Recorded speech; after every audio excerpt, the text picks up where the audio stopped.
नमस्कार, आप capital TV Bihar देख रहे हैं। मैं हूं आपके साथ समीक्षा तिवारी। बिहार की राजनीति एक बार फिर से गर्मा गई है। राज्यसभा चुनाव को लेकर सभी दल पूरी ताकत लगा रहे हैं।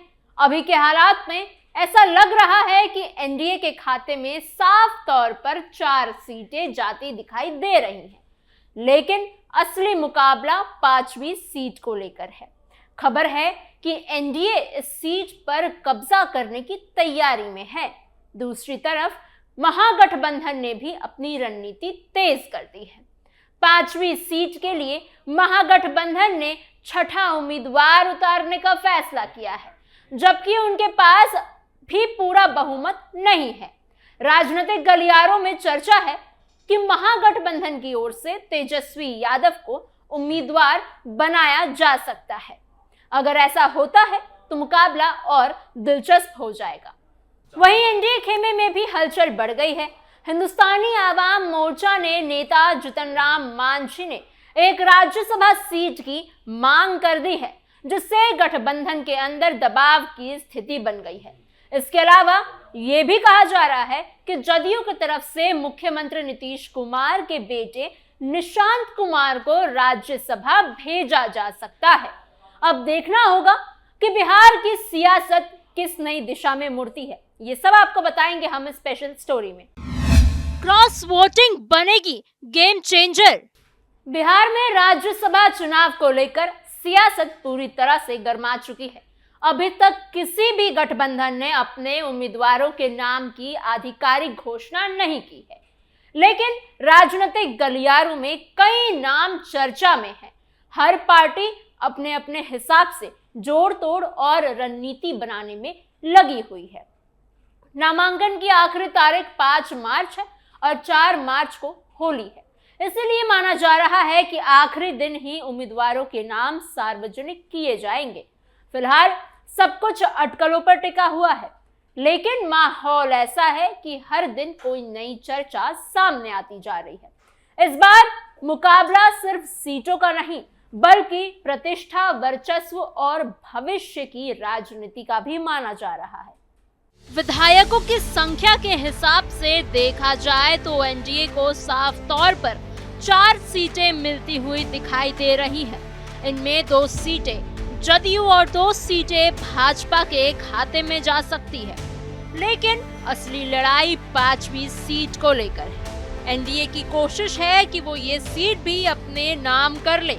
दूसरी ओर महागठबंधन ने भी इस सीट पर दावा ठोक दिया है और उसने 6 उम्मीदवार उतारने का फैसला किया है। समस्या ये है कि महागठबंधन के पास सिर्फ 35 विधायक है, जबकि जीत के लिए 41 वोट जरूरी है, यानी उसे कम से कम 6 और विधायकों का समर्थन जुटाना होगा। यही वजह है कि गठबंधन के नेता लगातार दूसरे दलों से बातचीत में जुटे हुए हैं। महागठबंधन की ओर से नेतृत्व कर रहे आरजेडी अध्यक्ष लालू प्रसाद यादव इस समय पूरे गणित को साधने में लगे हुए हैं। उनके पास 25 विधायक हैं और गठबंधन में सबसे बड़ी पार्टी होने के कारण 5वीं सीट पर दावेदारी भी आरजेडी की ही बनती है।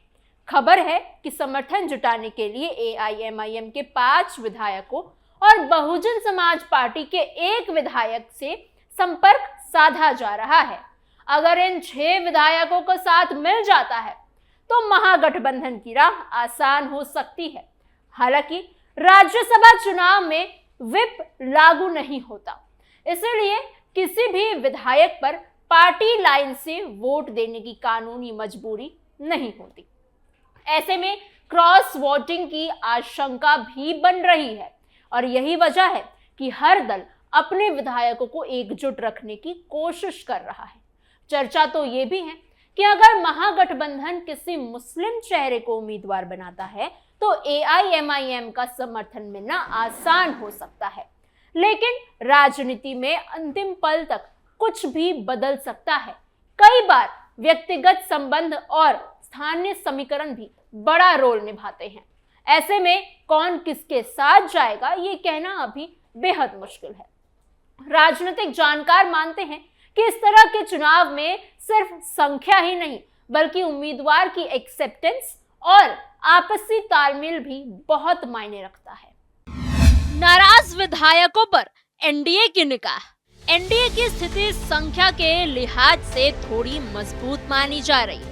उसके पास 4 सीट के लिए इनफ विधायक हैं और 5वीं सीट के लिए 3 अतिरिक्त विधायकों की जरूरत है। बताया जा रहा है कि एनडीए की नजर महागठबंधन के कुछ नाराज विधायकों पर है। कांग्रेस के 3 विधायक पहले से ही बागी तेवर में बताए जा रहे हैं। इसके अलावा बसपा के विधायक और अन्य छोटे दलों के प्रतिनिधियों पर भी एनडीए की नजर है।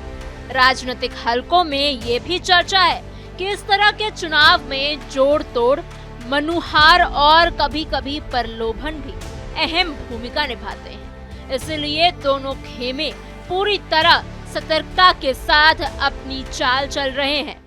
इसी बीच जदयू के 2 मौजूदा राज्यसभा सांसदों का कार्यकाल खत्म हो रहा है।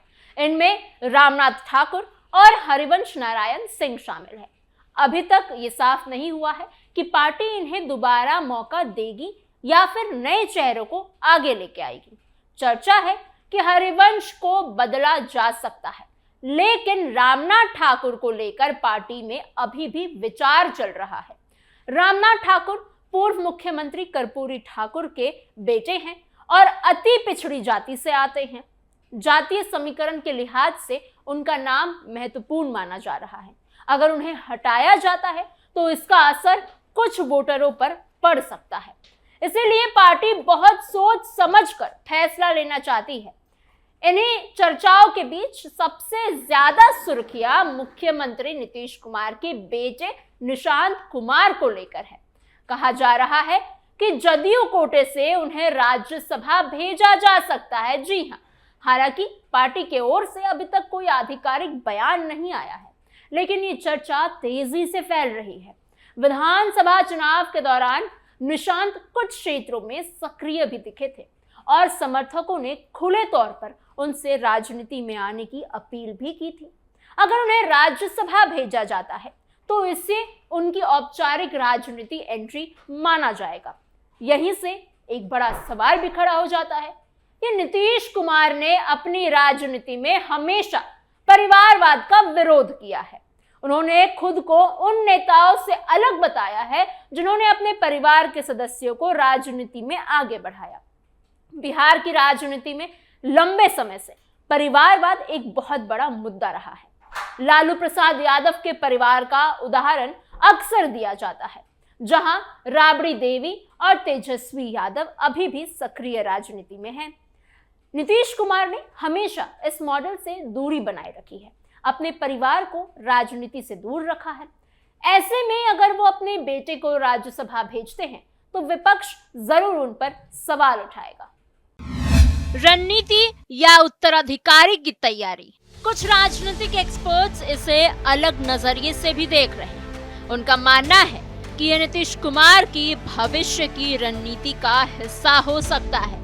उनकी उम्र और लंबे राजनीतिक सफर को देखते हुए पार्टी को नए चेहरे की जरूरत अब महसूस हो रही है। राज्यसभा एक ऐसा मंच है जहां बिना सीधे जनता का चुनाव लड़े राष्ट्रीय राजनीति में कदम रखा जा सकता है।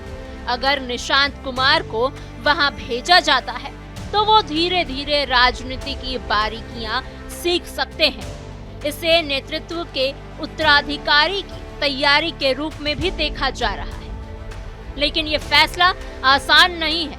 अगर नीतीश कुमार अपने बेटे को आगे बढ़ाते हैं तो उनकी सादगी और परिवार से दूरी वाली छवि पर असर पड़ सकता है। लोग इसे सिद्धांतों से समझौता भी कह सकते हैं, यानी परिवारवाद। वहीं समर्थक इसे समय की मांग और पार्टी के भविष्य की तैयारी बता रहे हैं। राजनीति में कई बार परिस्थितियां बदलती हैं और नेताओं को भी अपने फैसले बदलने पड़ते हैं। इसलिए अंतिम निर्णय क्या होगा ये देखना दिलचस्प रहेगा। इस पूरे घटनाक्रम में एक और पहलू ये भी है कि राज्यसभा चुनाव में अक्सर आखिरी समय तक भी सस्पेंस बना ही रहता है। कई बार नामांकन के अंतिम दिन अचानक से नया नाम सामने आ जाता है। इस बार भी संभावना है कि 5 मार्च को ही तस्वीर साफ होगी। तब तक चर्चाओं का बाजार गर्म रहेगा। हर पार्टी अपने विधायकों को एकजुट रखने और विरोधी खेमे में सेंध लगाने की कोशिश करती रहेगी। बिहार की राजनीति में ये चुनाव सिर्फ 5 सीटों का मामला नहीं है। यह आने वाले विधानसभा चुनाव और लंबे समय की रणनीति से भी जुड़ा माना जा रहा है। अगर महागठबंधन 5वीं सीट जीतता है तो वो इसे अपनी बड़ी सफलता के रूप में पेश करेगा। अगर एनडीए सभी 5 सीटें जीत लेता है तो वो अपनी ताकत का संदेश देगा। वहीं निशांत कुमार की एंट्री हुई तो इसे बिहार की राजनीति में नए अध्याय की शुरुआत कहा जाएगा। फिलहाल सबकी नजर 5 मार्च पर टिकी हुई है। होली के ठीक बाद जब नामांकन की प्रक्रिया पूरी होगी तब असली तस्वीर सामने आएगी। तब तक सवाल यही है जो हर जगह पूछा जा रहा है कि क्या नीतीश कुमार अपनी पुरानी लाइन को पार करेंगे या क्या महागठबंधन 6 अतिरिक्त वोट जुटा पाएगा? क्या एनडीए 5वीं सीट पर कब्जा कर पाएगा? इन सारे सवालों के जवाब आने वाले कुछ दिनों में हमें मिल जाएंगे, लेकिन अभी बिहार की राजनीति में उत्सुकता और हलचल अपने चरम पर है। आपको हमारी खबर कैसी लगी हमें कमेंट बॉक्स में जरूर बताइएगा। ऐसे ही और खबरों के लिए बने रहिए कैपिटल टीवी बिहार के साथ।